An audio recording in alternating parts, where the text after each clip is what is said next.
Bourbcast, and today we are keeping it simple.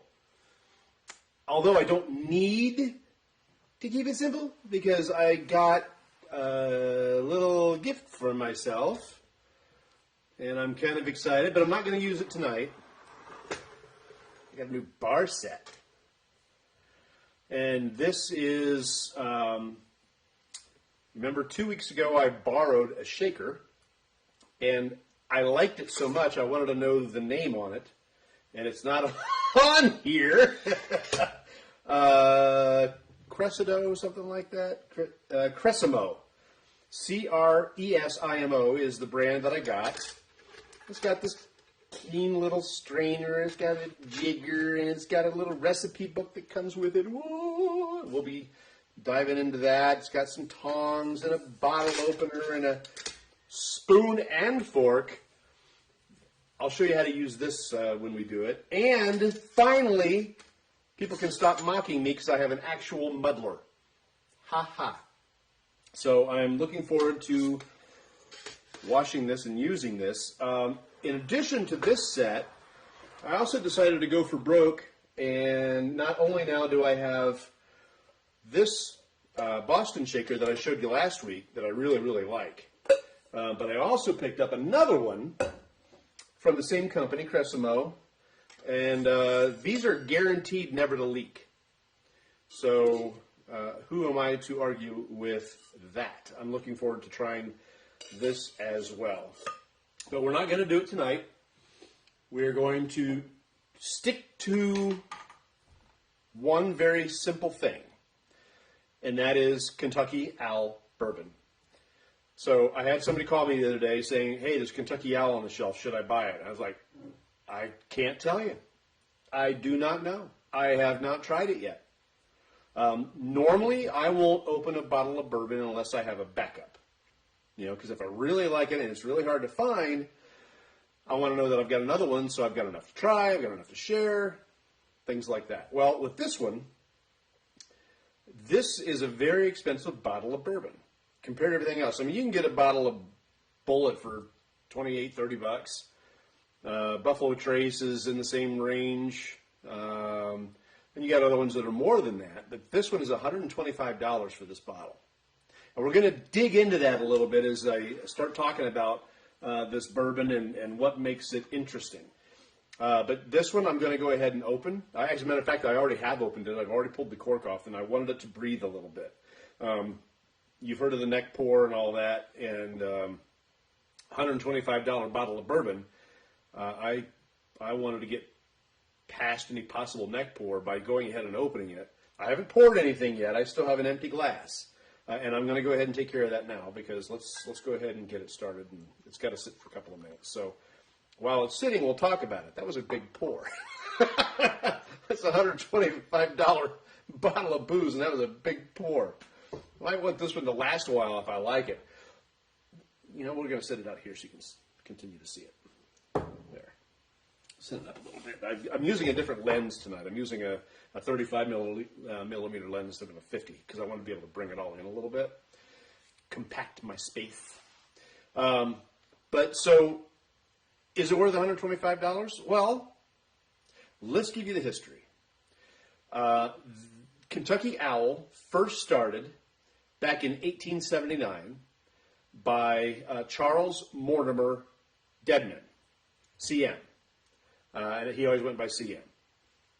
He got married, and as a wedding gift, he and his bride received a bunch of land that was owned by her dad, who was a judge. So he gave them a bunch of land, and they started this distillery. And he started doing Kentucky Owl. Well, he was able to do that for a little while and did pretty well until, what year was it? 1916, when federal agents came along and confiscated, hence the name Confiscated, 250,000 gallons of his bourbon. Now, in today's dollars, that would be worth about $40 million.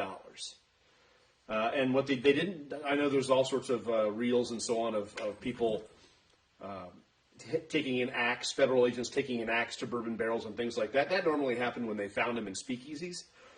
This bourbon made its way upriver and somehow found its way into warehouses federal warehouses in Chicago, where it mysteriously disappeared. There are rumors, urban legends, that perhaps Al Capone himself got his hands somehow on that bourbon and maybe used it to make money in the speakeasies. Either way, it disappeared. Kentucky Owl CM never saw a penny of that. And then, a few years after that, his distillery mysteriously burned down. And he never made another drop of whiskey. CM quit. Well, flash forward to 7 years ago, 2014, and his great-great-grandson, Dixon, resurrected the brand. He tried a bunch of stuff. He tried blending, and he tried double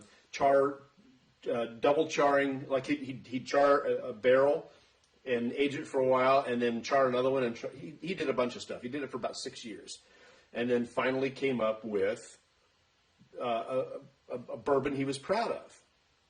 The problem is, it doesn't say what it is. Kentucky Owl is a bit of a mystery because there's no aging statement. We don't know how old this bourbon is. We know it has to be at least 4 years to be bourbon. We don't know anything about it. We don't know what the mash bill is. We don't know how long it's been aged. We don't know if it's a blend or a single barrel. We don't know anything about it. We know that Dixon Deadman did do some blending and did try to figure out some different things when he was first coming up with Kentucky Owl, but since then we don't know anything about it. So some people won't buy it because it's expensive, $125 for that bottle. Some people won't buy it because they don't understand it. They don't know the bourbon, so they're not going to buy it if they don't know it. They want to know what's in it. They want to know why they should like it. They want to know that, like, if it's got this mash bill of corn, malted barley and rye or wheat or what is it? They can admire its flavor for its contents, but because they don't know that, they tend to give it lopsided reviews. Now, it's won awards, and it's got good reviews, and people really like this bourbon, but they want to know more about it. So the whiskey snobs tend to be a little bit snobbish about this bourbon and tend to go, it's too expensive. Without telling us what it is, it's too expensive. I'm not going to buy it. Well, I bought it because I've heard a lot about it. I tried to buy this in California when I was out there in November of 2019, and they wanted to charge me $370 for this. And he kept, putting it in I had a couple of bottles of bourbon. Some of them I wanted to bring home, and some of them I wanted to drink in the hotel while I was in L.A., actually Santa Monica. And he kept taking this bottle. He's slick as all get out. He kept taking this bottle and put it, oh, it's okay. We take it down to $270. No, I can't afford it.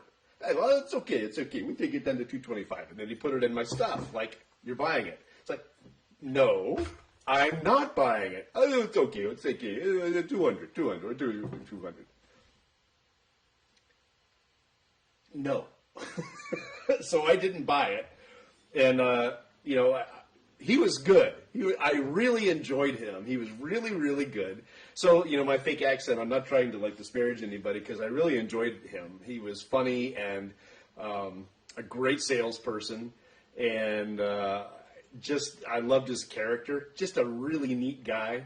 And I loved how he kept shoving it in my batch. Some people might have gotten ticked off by it. I liked it. I thought it was funny. So, but now, I just happened to be in Cleveland a couple of weeks ago, and there's a little store that I like to stop in, and it's an OHLQ store in a bigger market. And I thought, you know what, I'm going to go in and look. I saw it on the shelf, and I'm like, you have Kentucky Owl? He goes, yes, we do. It was behind the counter. And I'm like, how much does that bottle cost? He said $125. I'm like, I don't know about that, and he goes, yeah, I know. And so I mulled around the store a little bit trying to decide if I wanted to part with my money and get this thing. And it's not going to get any cheaper. $125 is what it is. That's the MSRP, and that's what the Ohio price is. And it doesn't, I mean, I'm not going to find a better bargain at Meijer, you know, or wherever. That's what the cost is in Ohio. And if I go to another state, it might be more expensive. California, $370. You know, so if I buy it online, it may be more expensive. So I bit the bullet, and there it is. And we're going to try it. First, I'm going to see if anybody's talking to me. Because, hey, Dee's watching. Hi, Dee. All right.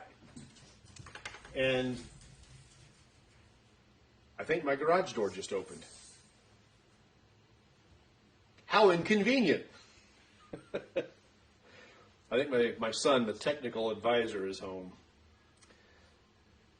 Yeah, I can hear his radio. He's pulling in the garage now. Okay. Well, that's all right.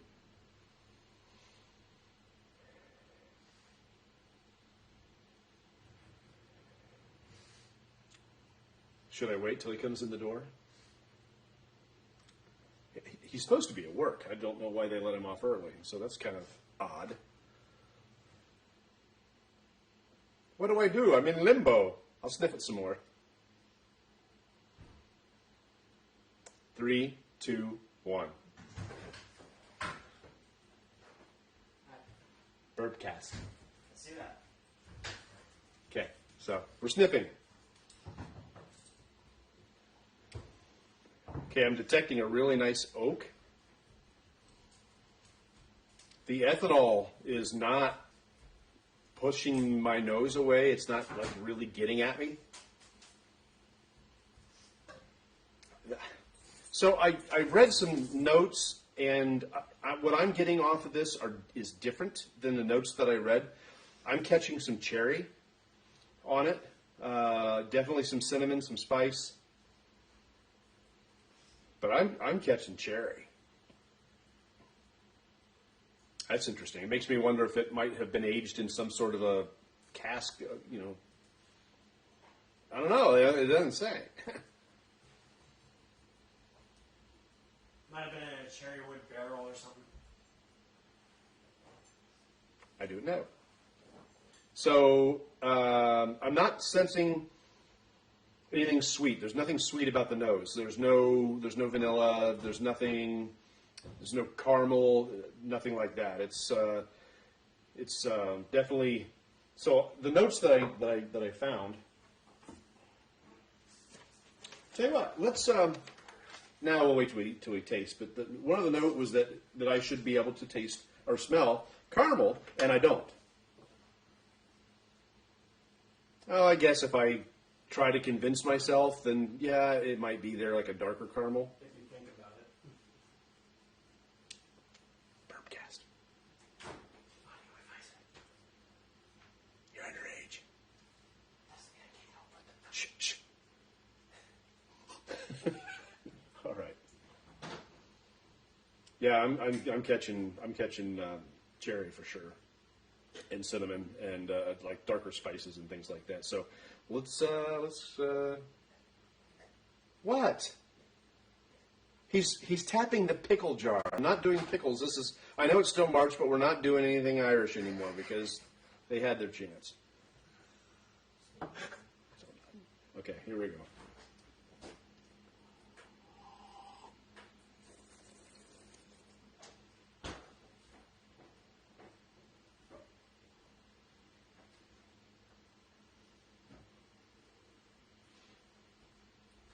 Okay.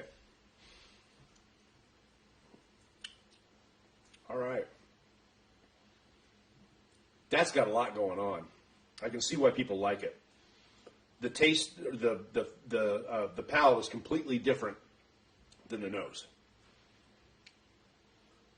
Still not sweet.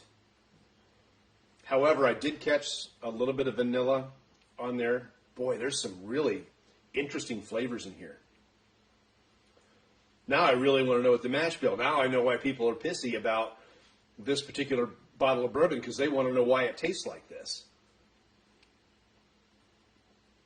There's a lot going on. That's really good. So the bloom, the bloom is the burn, the alcohol burn that kind of starts on your tongue and spreads out. This one is a little bit different. It was really mellow on my palate, and on the swallow, when I swallowed it, that's when I started feeling the alcohol, the ethanol, kind of giving it a little kick on its way down. But on the palate, it's really, really smooth. So now let's go to the flavor wheel. And I got to go back to this, and now we go, nya. So if I'm looking at the flavor wheel, we're not going to go to the grains, because I'm not catching any of that in here. There's no ryegrass, nothing like that.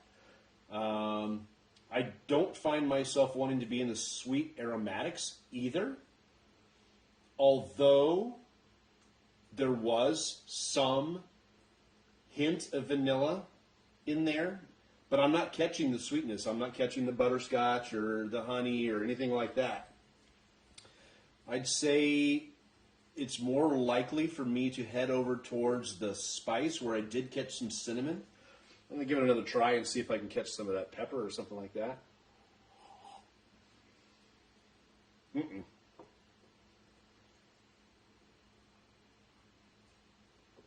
No. Well, no. I'm not catching any pepper either. I'm looking at it with you. I'm looking at it on my little screen, so I got to get through it. I think that I would find myself looking over towards brown and savory. There's like an herbal sense to it, maybe tobacco leaf, definitely cinnamon, maybe some clove possibilities there. And again, there's that cherry, which is in the fruit and floral in the bourbon flavor wheel. I don't know that I'm necessarily catching cherry itself. I got it big on the nose, but on the palate?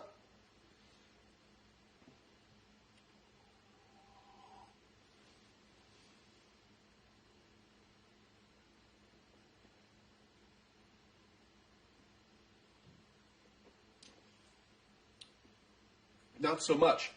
I will tell you, it's got a long finish. And the finish is complex as well. There's a lot happening through it. The finish tends to leave me with a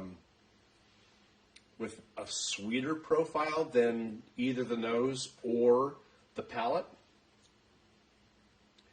The cinnamon is there, the oak is there on the finish, and there's something. The cherry comes back, something fruity. I'm going to guess it's the cherry. If I had to go back to the flavor wheel one more time, I find myself looking at that and thinking of that cinnamon, that oak. So I'm staying in the savories and the browns. Again, I'm catching a little bit of cherry.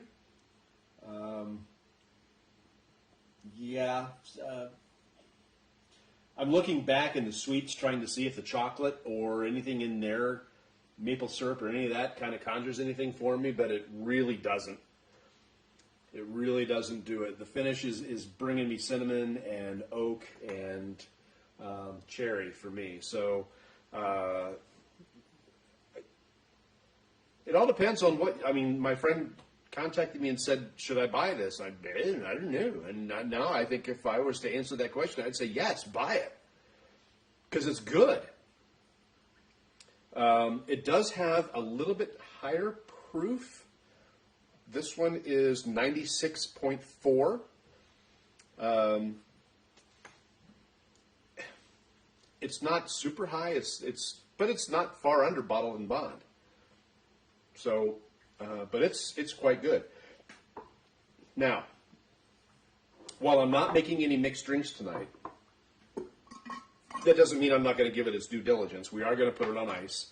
I don't have any ice balls ready, but I do have some of that leftover ice cube that I made in my ice maker, and it's a clear ice cube. And it's purely by accident that I get these things, but it's clear and it's elegant in its own way, and that's what we're going to do, is we're going to put this Since I have so much of it, I'm going to put that over ice and I'm not going to pour any more. Now, the other thing to note about this is that now that it's open, its character is going to change over the next couple of weeks. We did that with the Henry McKenna 10-year. Now, I haven't touched that in several weeks. The last time I tried it, we tried it with something else. And last week, we tried the Tullamore Dew along with something else. And I found myself having trouble picking out the notes of the other whiskey, which would have been, I believe, the Jameson, right? Because I had had the Tullamore Dew first. And the Tullamore Dew had a very, very distinct chocolate overtone to me. So I decided to leave the McKenna alone and just sit there and think about it when it's done. And I'll come back to that when I'm not doing something else, because I want to give the Henry McKenna one more good try. And by the time I open it again, it will have been probably almost a month. So I'm thinking I want to do the same with this one, is I'm going to drink this and I'm going to let it sit. The cork is still off of it. It's been breathing since I opened it.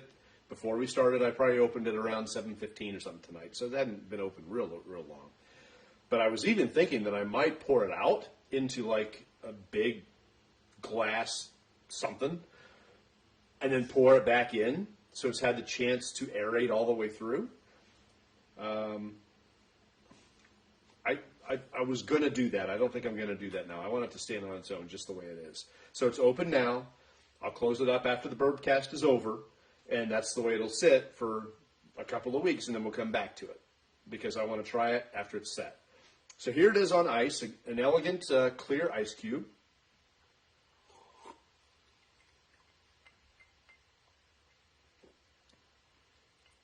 The ethanol stays present in the back of the throat. It's not hitting me up front, but it's in the back. Let's see if anybody's chatting with me. Oh, we do have somebody. Hey, Jason's with me. Jason, hey, how are you? Cheers, sir. Jason is a good friend and a fellow bourbon connoisseur, and he and I have worked together a few times and over the past, and he said he was checking in every now and then. And I said, "You've been watching?" He goes, "Yeah." I said, "You got to say hi." Okay. Because I can't see when people log on. I can if I use my phone, but I try to elevate these a little bit bigger than that because I do this for a living. As a matter of fact, I have been dealing with equipment all day. I had a shoot that started at 10 o'clock this morning and lasted until about 5:30. And so I got home and I didn't even do anything else. I changed my shirt. I was supposed to get more bourbon swag, and I didn't get it, so now I'm wearing a nice button-down shirt because it's date night, and I want to look nice for you. But anyway, so basically I got home, and I unloaded the truck, and then I started getting everything around and setting everything up, but everything was already upstairs, so that's why we're here. But I like it here. It's pretty. And sooner or later we'll get outside, but it's raining, and I understand we're supposed to get like terrible winds tonight, like 60, 70 mile per hour winds. Yay.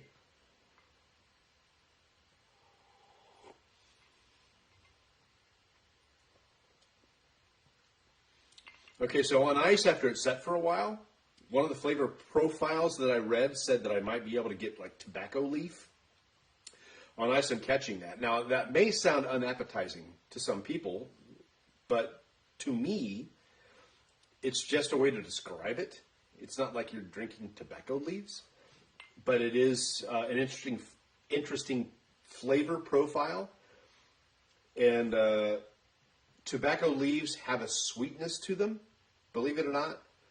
They also have a hardiness to them. There's a lot going on in the flavor of a tobacco leaf. Which is why they're such a sought-after crop. I mean, you chew it. Yeah, they add stuff to it, but you chew it for a reason. So I'm getting a little bit of that when it's iced down.